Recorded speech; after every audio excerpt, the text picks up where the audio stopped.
Hey guys, just finished watching Luke Cage season 2, episode 12. Can't Front Me.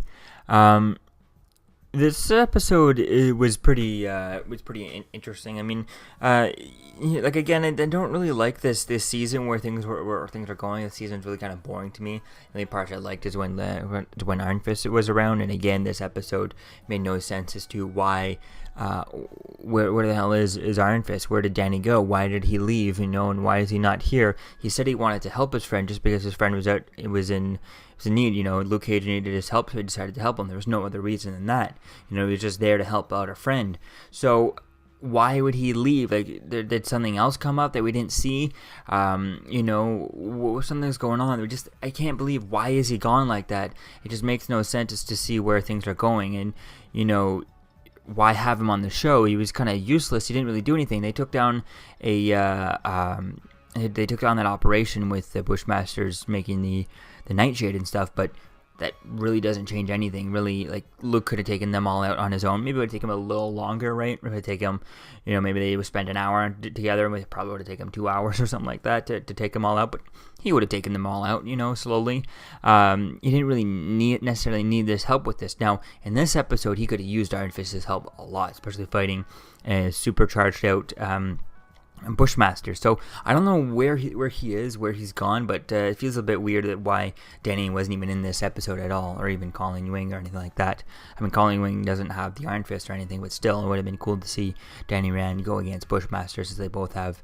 Bushmaster seems to have a little bit of combat training, of martial arts training and stuff, so it'd be cool to see that, and to see Danny go against him, but I guess we won't see that.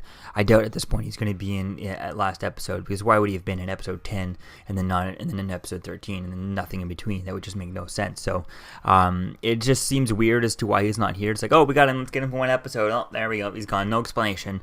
It's really kind of stupid how they set that up, and how they, because he was only in one episode, they announced that way before. It's like, come on, he was in one episode, and they filmed in Pop's barbershop. They filmed in the warehouse where him and Luke Cage did. So it's like, why did they need to even announce that he was going to be in this show? It's not like there were that many set photos. They're going to that too many set photos of him walking around or anything like that. I mean, yeah, they walked around a little bit between sets and stuff, but they could have easily, the one episode, just write it so that, they're walking around at night and scaffolding or something like that, and difficult just to keep.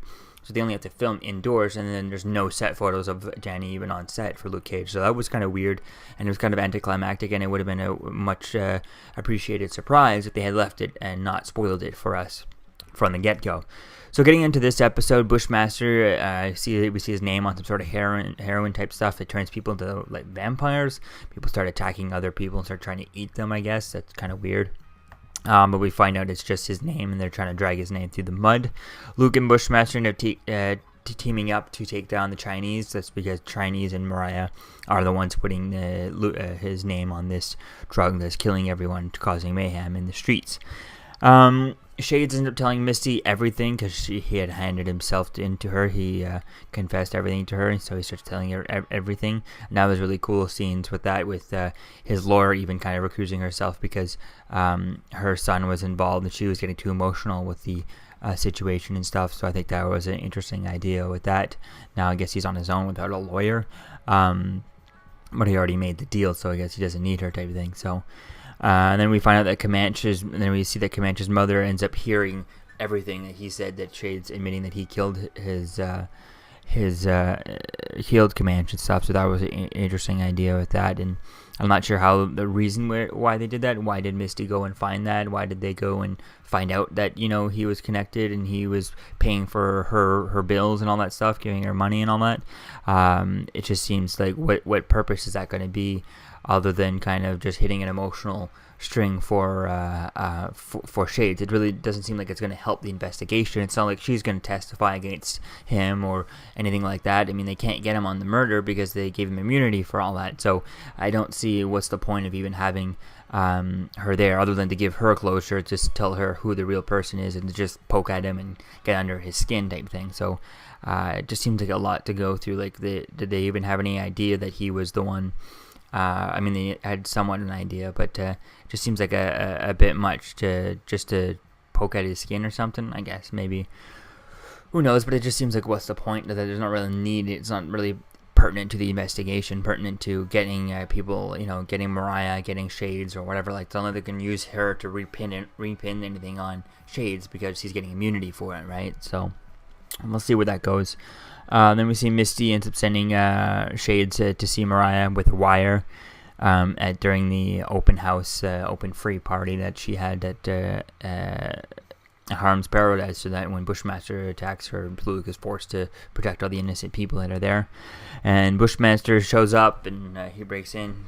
He ends up Luke caging. He ends up superpowering himself with the stuff from Nightshade from Tilda, and overpowering herself. She wants to get back at her mother, and he breaks into their vault when they're in there, and that's when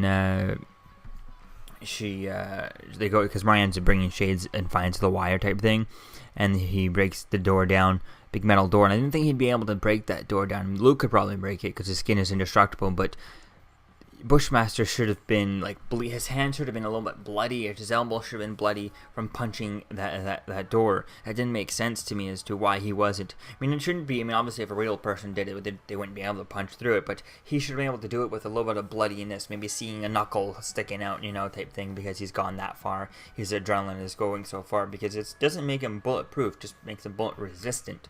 So I think that's a little bit different, that they should have played with that. But he breaks down the door, and Shade shoots, and he looks like he dodges the bullet, so it's unclear if he actually dodged the bullet or if he kind of happened to have done it or anything like that. But it was interesting. It was a cool slow motion shot there. Bushmaster ends up getting away though. Luke and him keep fighting, and it's funny. Luke and him are fighting and stuff, and he goes, and every time Misty even tries to go at him, he just like kind of knocks her down like super easily, and she just kind of flies away. So that was really cool seeing that, the difference between the powers of Luke Cage and Bushmaster, and then Mariah, and then Misty. She has her arm, but her arm probably is not as strong as Luke Cage. If you wanted to, you could probably shake her hand with that robot arm and just crush it, So that's going to be cool to see more of that as time goes on, as this show develops with more of with this character, and it would be cool to see things kind of eventually build up. Maybe in another episode or in an Iron Fist, she can get a new one that does different stuff. Like, if I'm not mistaken, in the comic books, it was originally a Stark Tech, and then kind of upgraded by Rand Industries, and then it had all kinds of different stuff like flamethrowers and ice powers and all kinds of different things. And I think those would be cool things to bring into this show, and it would take it a little bit more into the whole fantasy side of it, and a little bit more comic booky, and I think that would be really fun to see that, rather than just, because so far this show it's interesting and stuff, but it's just getting boring and repetitive because it's just a little too grounded, and I think giving Misty a little bit more gadgety, making it more more powers to that arm type thing, like flamethrowers, and he maybe not super duper stuff, but just things that you can't do. And so far she hasn't really done too much with her arm at all in this show. I mean, she's been able to punch people a little hard or anything, but we haven't even seen her, like, if she needs to get into a locked place, can she crush the handle and break it off like Jessica Jones does every time she needs to get into somewhere, or Luke does when he just he breaks a lock, regular padlock in his hands, and it crumbles. Can she do that too? How strong is she with that arm? It would be cool to see a little bit more things like that, and then seeing as to where things can go with that idea. And also, can she use her cell phone with that? If she has a touchscreen smartphone, I imagine she probably can't use it with that, but it would be cool to see different things with that. Heck, a Bluetooth cell phone in that would be pretty cool, so she can just answer her arm and just go like that, and actually have a speaker and a microphone in her hand. That would be pretty awesome to see her doing that. Or just bringing her hand up like that, and she could talk right literally into her hand. It would be a really cool idea. Seeing different things as time goes on, it would be really cool to see that. Maybe Danny Rand keeps improving the technology, and as they are able to, we added this to this new model, here's another arm, and here's that, and another arm. That would be really cool to seeing that, and seeing upgrades as time goes on for her arm was really going to be fun to see that.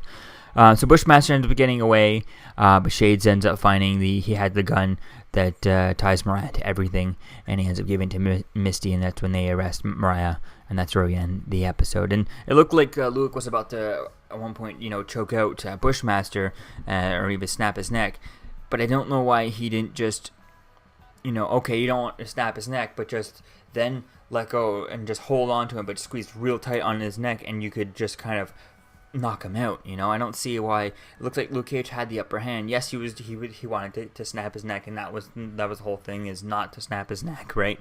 I get that idea, but why not just you could just squeeze just choke him out, and you can make him pass out, and then put him out. And I think if that ends up killing him, then it's like, I'm just trying to stop him, I wasn't trying to kill him. I wasn't trying to break his neck. I was just trying to pull him out. And I think that would have been the way to do it. And it would have been way more plausible. And even Misty watching it could have been like, yes, he switched from the snapping neck grip to the choke out grip and knocking him out. So I don't see why he didn't do that, and why he let him go like that, or even just when he was letting him go, just why not just take him and just kind of slam him onto the ground, knocking him out. Now he still is hyped up on this extra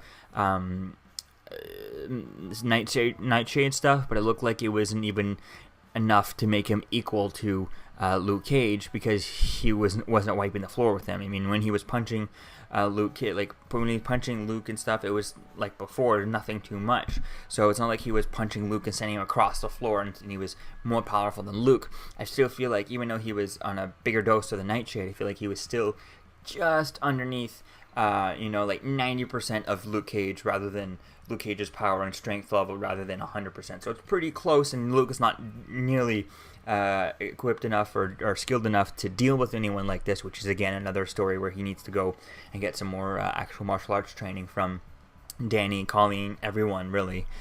Just have a basic martial arts training or basic self-defense training and things like that, so he can take on characters like this. But the way they play with that is really going to be cool to see where things go with that. So it would have been cool to see that, and I don't see why Luke had an option to knock him out, and I don't see why he didn't take that or even do that. But I guess they need to leave something for episode 13, so we'll see where things go with that. So let me know what you think, guys, about this episode in the comments below. Season 2, episode 12.